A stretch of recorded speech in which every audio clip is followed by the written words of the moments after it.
Tout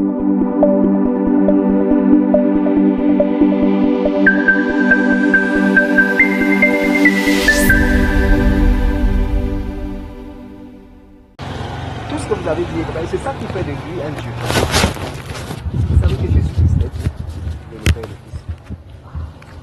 Oui, c'est vrai, il est le Père, il est le Fils. Et toi, tu penses que c'est ce qu'il dit? Ah oui, merci. Vous savez que Jésus-Christ vous aime. Je viens de parler de Jésus. Jésus vous aime. C'est la bonne nouvelle que je vous apporte déjà ici. Et ce que je viens vous dire, c'est que, aussi vrai que Jésus est Dieu, n'est-ce pas? Vous voyez un peu ce qui se passe dans le monde aujourd'hui. Je ne sais pas. Est-ce que quand vous voyez ce qui se passe dans le monde, vous voyez les pratiques de sorcellerie, vous voyez les guerres, vous voyez, n'est-ce pas, les gens qui deviennent de plus en plus méchants. À l'école, les phénomènes de France par exemple, vous voyez les enfants tomber, ça arrive souvent, vous voyez ça. Les enfants tomber, ou alors parfois des enfants qui se comportent de manière, on ne comprend pas, n'est-ce pas, des mauvaises choses en fait qui se passent dans le monde, n'est-ce pas. Est-ce que vous avez déjà posé la question de savoir s'il y a une issue? Est-ce que, n'est-ce pas, il y a une possibilité, n'est-ce pas, de pouvoir parler à cela? Vous avez déjà posé cette question? Bon, quand vous voyez les gens mourir, je prends encore un autre exemple. Certainement, vous avez déjà eu, n'est-ce pas, des proches qui sont décédés. Bonsoir. Vous voyez? Bonsoir. Comment tu vas, mon frère? Voilà. Comment tu t'appelles? Sobzibé. Ça, c'est très bien. On te le n'est-ce pas? Et je viens vous parler, n'est-ce pas, de la part de Jésus. N'est-ce pas? Voilà. Quand vous voyez, par exemple, certainement, vous avez déjà eu des camarades, voilà, des connaissances, des frères, des frères de famille, n'est-ce pas, qui sont décédés. Et vous avez certainement assisté, n'est-ce pas, au deuil. Et quand vous arrivez au deuil, aux obsèques, vous voyez comment on enterre la personne. Vous allez à la mort, ça fait mal. N'est-ce pas, on a besoin d'être consolé. Est-ce que vous vous êtes déjà posé la question de savoir, Seigneur, est-ce qu'en dehors de cette vie, il y a une continuité? Où vont toutes ces personnes qui sont mortes? Vous vous êtes déjà posé cette question, n'est-ce pas? Et quelles sont les réponses que vous avez? Moi, je me dis que ces personnes meurent et naissent ailleurs. Ah, toi, n'est-ce pas, il y a une autre naissance ailleurs. Et toi, qu'est-ce que tu as fait? Ils sont dormir. Ils sont en train de dormir. Bon, et toi, qu'est-ce que tu as fait? Ah bon, je ne sais pas totalement, c'est comme si c'est un sommeil profond. Bon, pour lui, c'est comme si c'était un sommeil profond. Bon, j'ose quand même croire que parmi vous, il y a des gens qui lisent quand même la Bible. Vous lisez la Bible, non? Bon, on va regarder un peu ce que la Bible nous dit. Dans le livre de... Tu n'es même pas sorti avec les crapes. Ok, il faut déjà les discuter les crapes. Dans le livre de Romains chapitre 9, verset 27, nous allons lire un passage. Qui va nous expliquer que le Seigneur vous bénisse. Ce n'est pas l'âge. Le Seigneur ne regarde pas l'âge. Mais il regarde au cœur. Il regarde au cœur. Et la bonne nouvelle que je vais vous donner, je ne viens pas vous présenter une église qui appartient à Dieu. Je viens tout simplement vous présenter la parole de Dieu. C'est ça? Je sens la parole de Dieu. Si quelqu'un vient vous dire quelque chose qui n'est pas écrit dans la Bible, c'est le mensonge. Parce que la Bible nous dit que seule la parole de Dieu est là, qui est vérité. N'est-ce pas? Donc ce n'est pas une église qui sauve, mais c'est la parole de Dieu qui va vous sauver. Et c'est cette parole-là, ce qui est écrit, avec ma puce, c'est qui est écrit. Moi je crois à ce qui est écrit. C'est ce qui va vous sauver. Bon, nous lisons là dans le livre de Hébreux.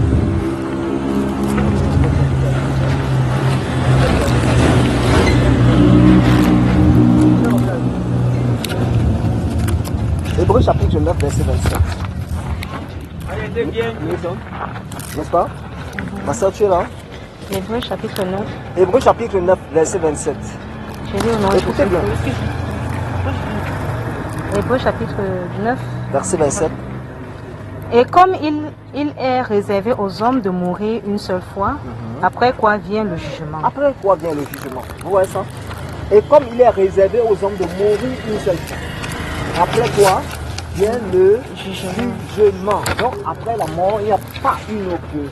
En fait, il y a tous ceux-là qui meurent aujourd'hui, il y a deux directions, il y a deux voies. N'est-ce pas? Et la voie que tu vas choisir, n'est-ce pas, pour l'éternité, dépendra, n'est-ce pas, du choix que tu auras fait pendant ton vivant sur la terre. Vous voyez un peu ça? Dieu dit, voici aujourd'hui, nous lisons, je vais le lire très rapidement. pour que vous ne dites pas que c'est moi qui ai inventé cela.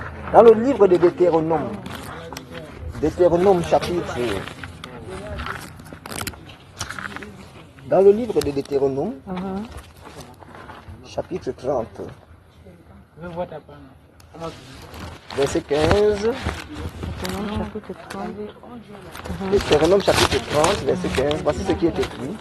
Vois, je mets aujourd'hui devant toi la vie et le bien, la mort et le mal. N'est-ce pas? Au verset 19, il dit, au verset 19 là-bas, il dit, j'en prends aujourd'hui à témoin contre vous le ciel et la terre. J'ai mis devant toi la vie et la mort, la bénédiction et la malédiction. Choisis la vie afin que tu vives, n'est-ce pas, toi et ta postérité. Donc Dieu dit qu'aujourd'hui, il met devant toi la vie, et il met également, si tu choisis la vie, ça veut dire que la bénédiction est attachée à la vie.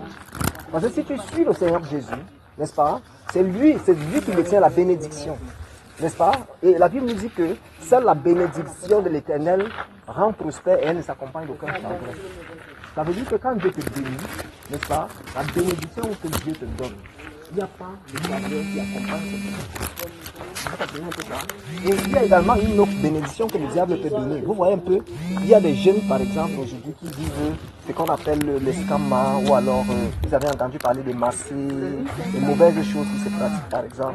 Où les gens partent, ils cherchent la gloire du monde, les richesses du monde, ils ont les moyens, ils ont vendu leur âme. Vous voyez ça? Et Dieu, la meilleure richesse, c'est celle que Dieu donne. C'est celle que Dieu te donne. Donc beaucoup aujourd'hui, n'est-ce pas, sont attachés à ces choses-là. Ils ont des grosses maisons, ils ont la gloire de ce monde. La Bible dit, à quoi te sert-il de gagner le monde si tu perds ton âme? Ou alors que donnera un homme en échange de son âme? Parce que ce qui est plus précieux aux yeux de Dieu, ce n'est pas tout ce qu'il a créé, non, c'est ton âme. Parce qu'il est venu mourir pour ton âme. Ouais, c'est ça. Il est venu mourir pour ton âme. Donc c'est le pourquoi ne regarde pas ton âge, mais attache-toi au Seigneur Jésus. Parce que c'est lui le seul sauveur. En dehors de lui, il n'y a pas un autre sauveur. Et quand tu es attaché à ce sauveur-là, il dit, n'est-ce pas, quiconque invoquera son nom sera sauvé. Donc tu peux être, n'est-ce pas, dans des situations difficiles, peut-être face au danger et tout ça. Par exemple, je prends un exemple simple. Il vous est déjà arrivé de voyager.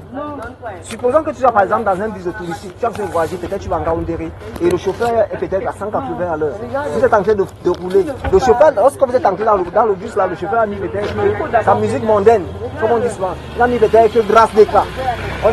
J'imagine. Bon, toi tu as peut-être la crainte de Dieu, tu es peut-être chrétien. Et pendant que tu es là, tu as pris des écouteurs, tu as mis ta musique, tu es en train de suivre la musique chrétienne ou alors tu es en train de lire ta Bible. Pendant que tu es là, n'est-ce pas, le chauffeur est en train de rouler. Et à un moment, il est distrait, ou alors il y a peut-être un obstacle qui se présente. Et il est surpris de cet obstacle. Vous voyez ça? Et par justesse, vous voyez comment le véhicule, par exemple, il esquive de justesse le véhicule, n'est-ce pas, peut peut-être basculer. Vous allez voir, même ceux qui sont musulmans, c'est à ce moment-là que tout le monde connaît le nom de Jésus. Seigneur Jésus dans le véhicule. Ça vous est déjà arrivé? Donc c'est quand beaucoup sont dans les problèmes, ça devient un peu comme un réflexe. Mais quand tu es attaché, n'est-ce pas, à celui qui porte ce nom, même si tu es où, que tu dormes, que tu sois en route, que tu sois à l'école, sa grâce t'accompagne, il te protège. Et tu n'es pas seul. Tu n'es pas seul. Parce qu'il dit qu'il envoie ses anges exercer leur ministère en faveur de ceux qui doivent recevoir le salut.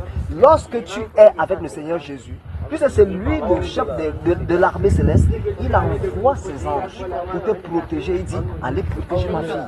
Pendant que tu es en train de dormir, tu ne sais pas ce qui se passe.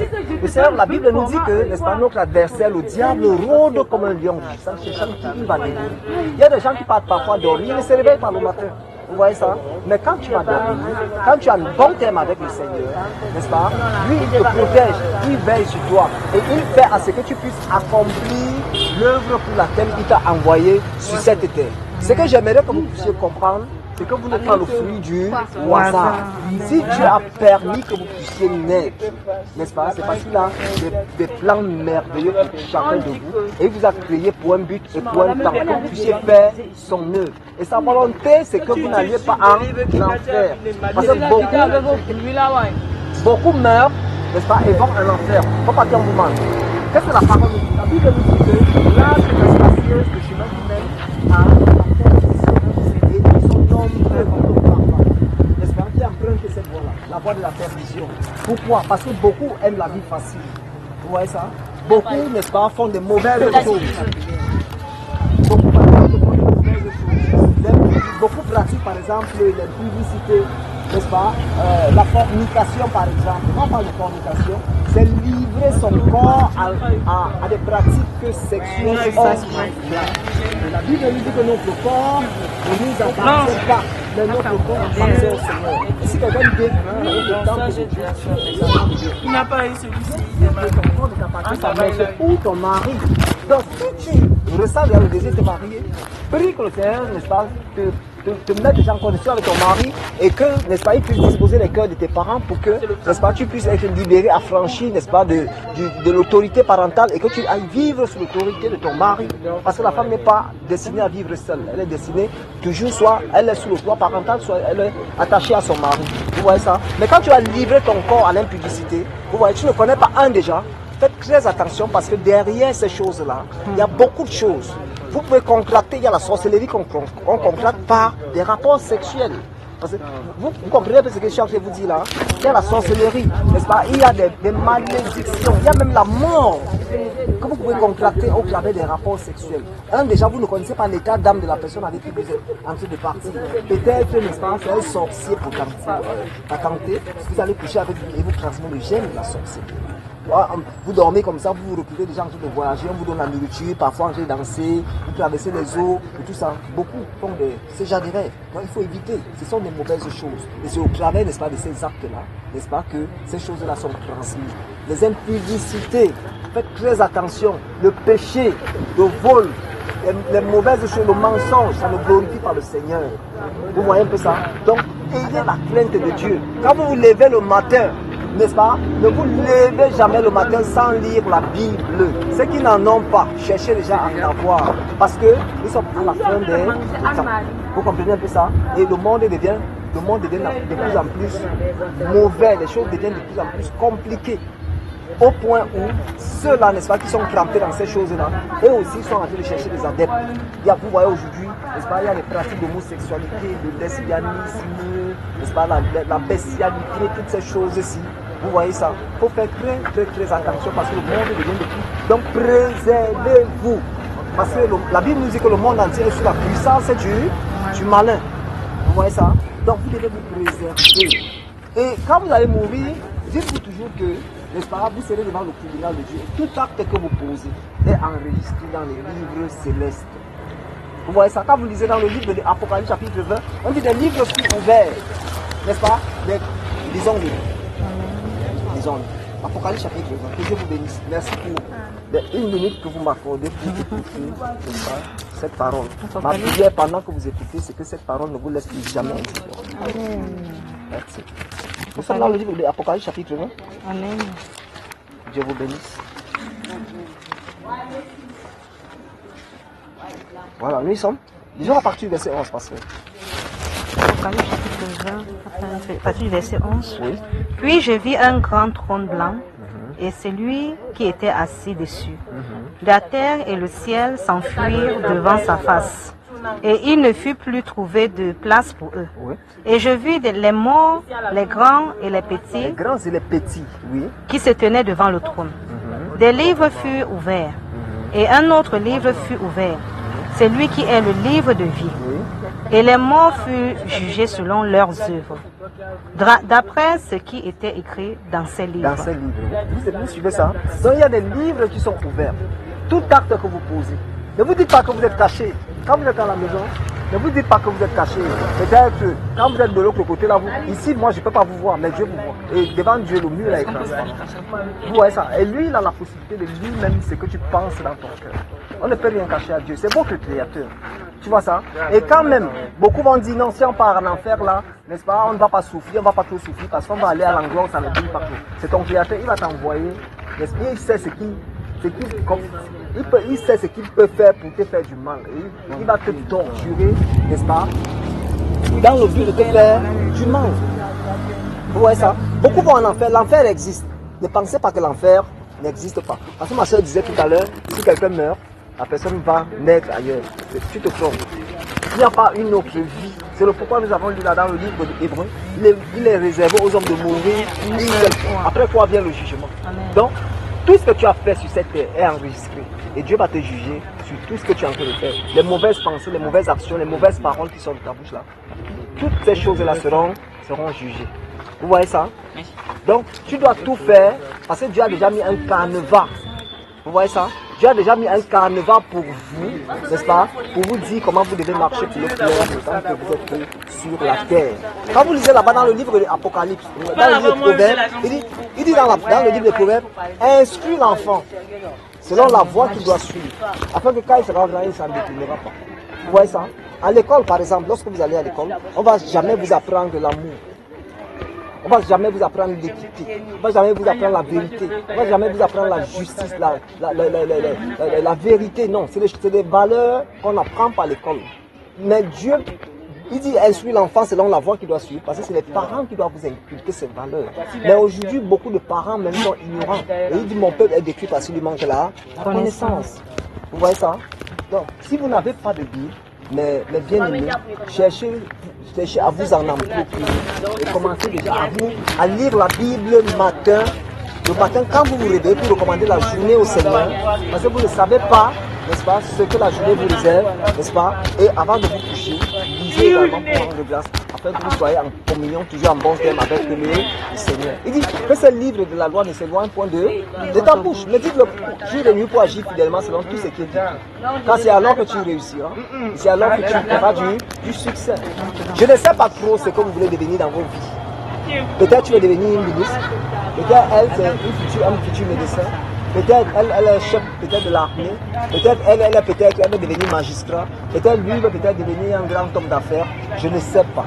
Mais le Seigneur connaît le pourquoi il vous a créé. Et vos vies sont entre ses mains.